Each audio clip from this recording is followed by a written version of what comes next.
안녕하십니까, 김성구입니다. 오늘은 무엇이 불교인가, 그리고 무엇이 불교가 아닌가라는 시리즈 강의 제2부 가운데 13번째 강의를 시작하겠습니다.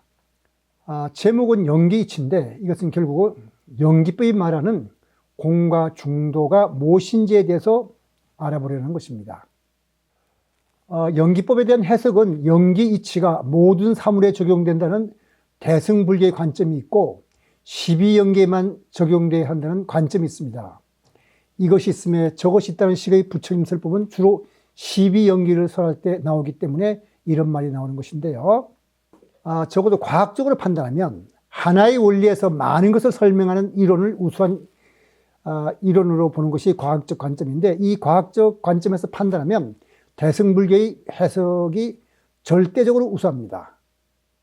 그러니까 하나의 어떤 원리에서부터 많은 것, 사실 모든 걸 설명할 수 있기 때문에, 그래서 이 강의에서는 대승불교의 관점을 받아들여서 연기법을 이해하고 공과 중도의 이치를 생각해 볼 것입니다. 이것은 용수의 관점이기도 한데요. 이 세상 모든 것은 다 연기적으로 얽혀 있다는 그런 관점입니다. 연기법은 모든 것이 상호 의존적으로 연결되어 있어서 이 세상 그 어느 것도 다른 것과 관계없이 독립적으로 존재하는 것은 없다는 그런 뜻입니다.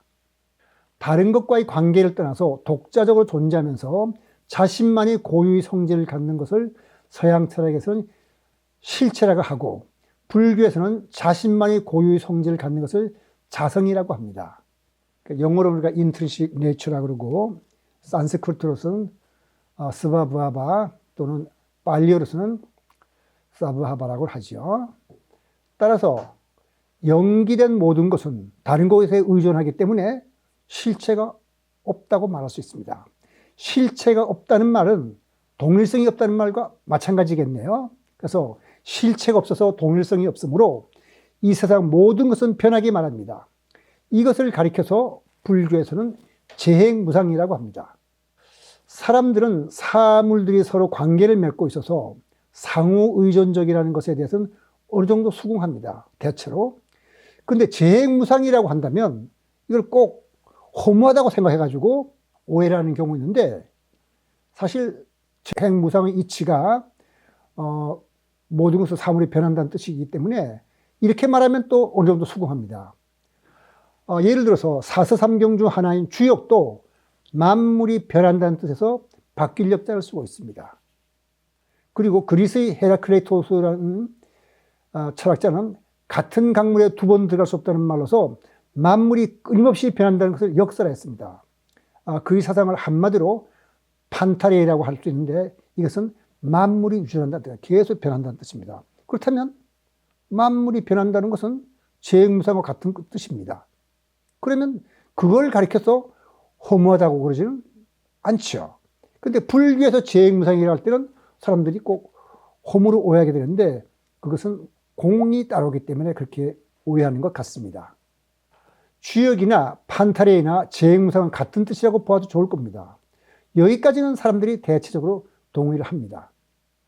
판타레이나 재행무상에는 동의하면서도 연기법의 논리적 규결로서 일체 사물에 실체가 없다는 뜻에서 이것을 무아나 공이라고 하면 그때부터 사람들이 펄쩍 뜁니다. 무아나 공은 그것이 독자적으로는 존재하지 않기 때문에 이것이라고 할 만한 동일성이 없다는 데서 그렇게 부르는 것이지, 아무것도 없다는 것과는 다릅니다. 어떤 거 하나를 이것이라고 가르쳐가지고 다른 것과 분리시킬 때, 그때 이것이라고 할 만한 것이 없어서 공이라고 하지만, 그것은 아무것도 없는 것이 아니고 다른 것과 관계를 통해서 존재를 합니다. 그래서 잠깐 양재각과 아까 양전상을 생각해 보게 됩니다. 이것을 그냥 이렇게 말하면 그냥 추상적이고 말장난처럼 들리기 때문에 실제 자연현상을 관찰한 과학적인 내용으로서 한번 공사상을 이해해 보도록 하겠습니다. 입자, 파동, 이중성은 물리를 하지 않는 사람들이 할지라도 요즘은 거의 다 알기 때문에 제가 간단히 요약해 설명드리자면, 입자, 파동은 거기 쓴 것처럼 논리적으로 양립할 수 없는 성질을 가집니다. 입자라는 것은 똑똑 떨어져 있어서 하나, 둘 셀 수가 있고, 파동은 연속적입니다. 제가 말하는 것은 여기 앉아있는 사람 모든 사람이 다 듣거든요. 100살에 만지면 100살이 다 들어요. 그때서 제가 100마디 한 건 아니거든요. 연속적입니다. 셀 수 없죠. 그 다음에 입자는 어느 공간에 갇혀 있습니다. 제가 지금 이 의자에 앉아 있으니까 이 의자라는 이 공간에 갇혀 있죠. 로컬라이즈 되어 있죠. 근데 제 소리는 이 의자에 갇혀 있습니까? 제가 아 하고 소리 지르는 순간 이 공간에, 허용된 공간에 쭉 퍼져나가죠. 쭉 전파되어 나갑니다. 그 다음에 입자라는 것은 구체적으로 실체를 갖고 실제한다고 생각합니다. 사람을 몸에 치면 몸에 해당하죠. 근데 파동이라는 것은 뭐가 흔들리는 거니까 몸짓에 해당합니다. 그러니까 몸은 존재하지만 몸짓은 존재한다고 그러지 않죠. 우리 보통 경우에 몸이 움직이는 이 현상, 이걸 따로 존재한다고 그러지 않죠. 그 다음에 물리량을 따져본다면, 물리량이라는 것은 그것에 대해서 측정할 수 있는 어떤 양인데, 입자의 경우에는 입자가 여러 개 있으면 그 개별 입자 하나하나가 가진 것을 다 합쳐놓으면 그 전체의 물리량이 됩니다. 근데 파동은 그렇지 않아요. 간섭이라 그래가지고 그 합쳐지는 방식에 따라서 두 배가 아니라 네 배가 될 수도 있고 서로 상쇄시켜서 소멸될 수가 있어요. 그건 구체적으로 설명드리지 않겠습니다만 어쨌든 물리량이 어떤 방식으로 합쳐지냐에 따라서 보강되기도 하고 소멸되기도 합니다. 따라서 입자와 파동은 양립할 수 없는 성질을 갖고 있네요. 갇혀있기도 하고 갇혀있지 않기도 하다. 이런 말은 논리적으로 성립하지 않죠. 그러니까 어떤 것이 입자이기도 하고 파동이기도 하다. 이런 말을 우리가 할 수 없겠습니다. 물질을 구성하는 소립자가 입자나 파동 중 어느 한쪽의 성질을 보인다면 적어도 우리의 이성적 사유로는 이 소립자는 결코 다른 쪽의 성질을 가지지 않을 것이라고 예상할 겁니다. 이것이 인간의 이성적 판단이거든요. 근데 인간의 이성적 사유란 논리의 법칙에 따라 옳고 그름을 판단하는 걸 뜻합니다. 따라서 이성적 사유로 진리를 찾을 수 있는 것이라면 소립자들은 입자, 파동의 이중성을 갖지 않아야 할 겁니다. 근데 실제로 자연은 이중성을 나타냅니다. 실험에 의해서 확인할 수 있거든요. 파동임이 확실한 빛이 입자의 성질을 갖는다는 것이 확인된 후 블란스의 물리학자 드브로이가 입자임이 분명한 전자도 파동성을 가질 거라고 제안을 하고 거기에 대해서 이론적으로 분석을 했습니다. 그리고 그 분석에 따라서 데이비슨 거머가 실험을 해봤더니 전자가 파동성을 보여요. 그 그림에 있는 것처럼 왼쪽에 전자총에서 전자를 쏘아보내면 전자가 모래알 같은 입자라면 그 가운데의 그림 A라고 쓴 거 있죠. 그것처럼 스릿의 위쪽으로 지날 때는 이렇게 분포가 되고 아래쪽을 지날 때는 이렇게 분포가 돼서 둘을 합치면 이런 식으로 될 텐데 그렇지가 않고 이렇게 꼬불꼬불한 간섭 무늬가 생깁니다. 그거는 전자가 입자 파동의 이중성을 갖는다는 걸 뜻하는 거거든요. 근데 간섭 무늬라는 것은 반드시 입자가 두 개의 스릿을 통과해야 돼요. 위 스릿과 아래 스릿을 통과하게 생기는 것인데 소립자라는 것은 둘을 쪼갤 수가 없어요. 그러니까 입자를 하나씩 보내면 어떻게 될 건가? 한쪽만 지나지 않을 건가? 이런 생각을 하게 되죠. 우리가 논리적으로 그렇게 생각되죠.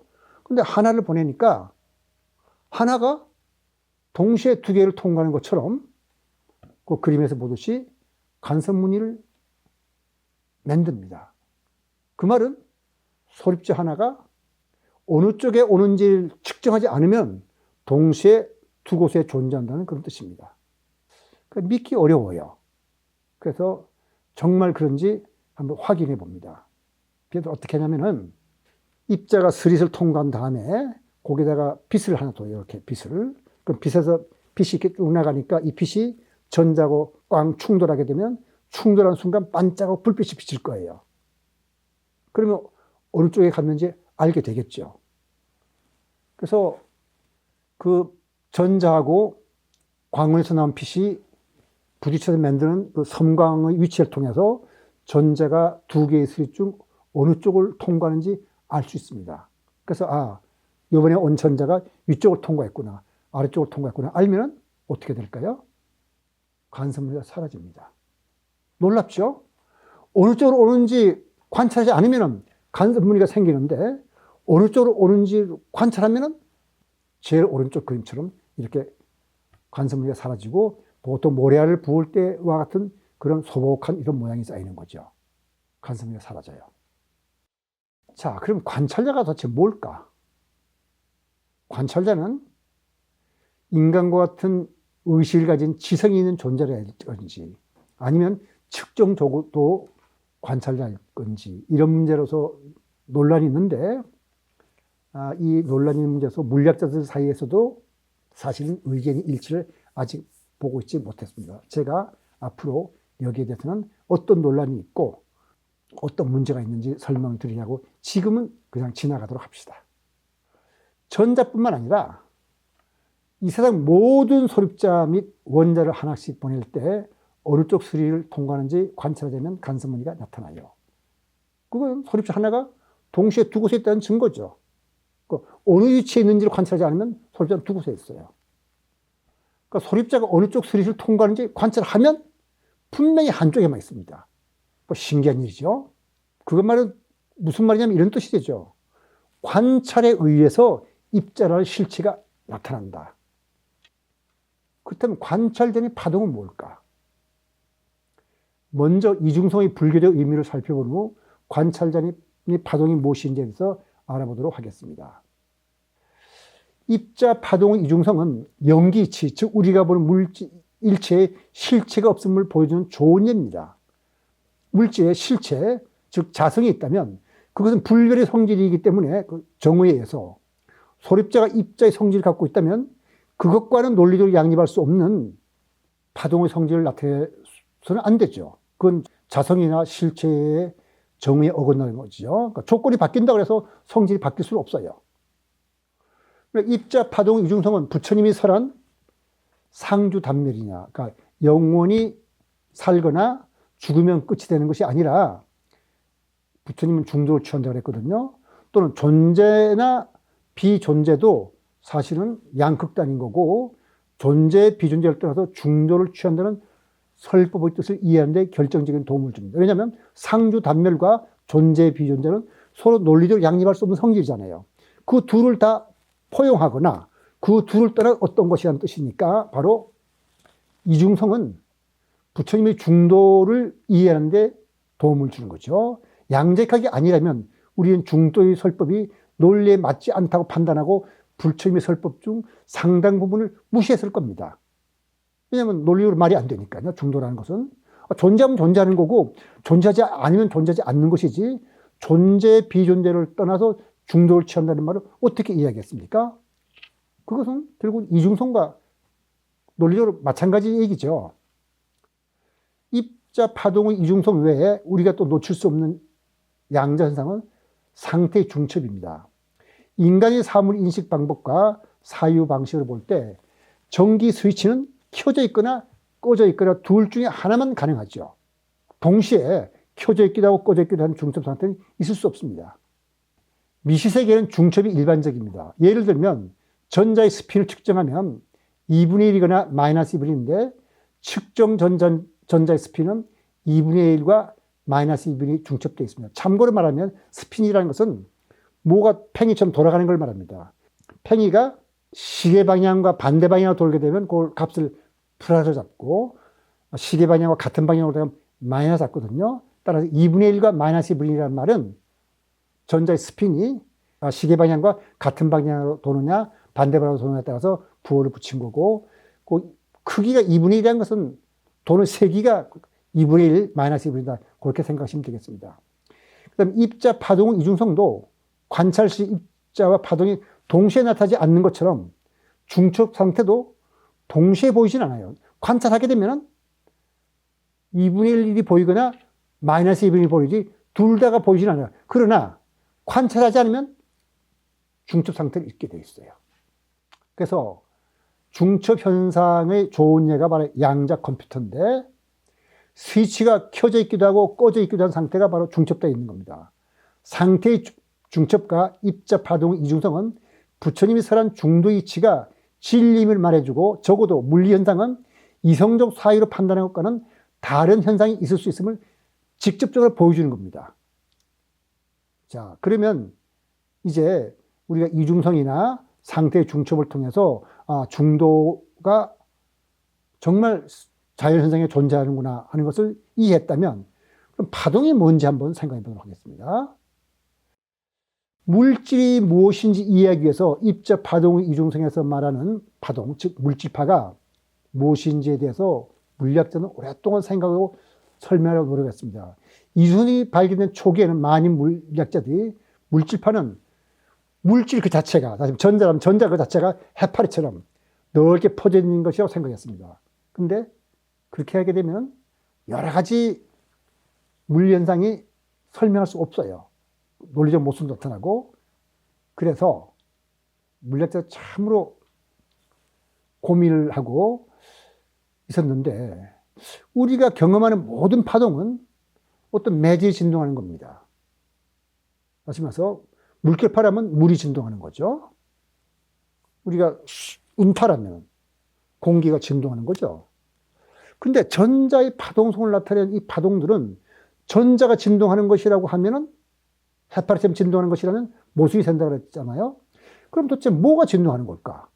파동이라고 진동하는 건 맞는데, 근데 슈레딩거 방정식은 미시색 현상을 완벽하리만큼 정확히 기술하거든요. 그러면 이 파동은 슈레딩거 방정식의 해로 나타나는 건데 이 방정식 해가 뭐냐? 그 그림에 나타나 있죠. 뭐가 이게 노랗고 파란 게 뿌옇게 있는 거죠. 그게 바로 수소 원자에서 전자가 파동으로 나타나고 있는 그런 현상들입니다. 모양입니다. 그럼 이게 뭐가 이렇게 뿌옇게 퍼져 있느냐 이 말이에요.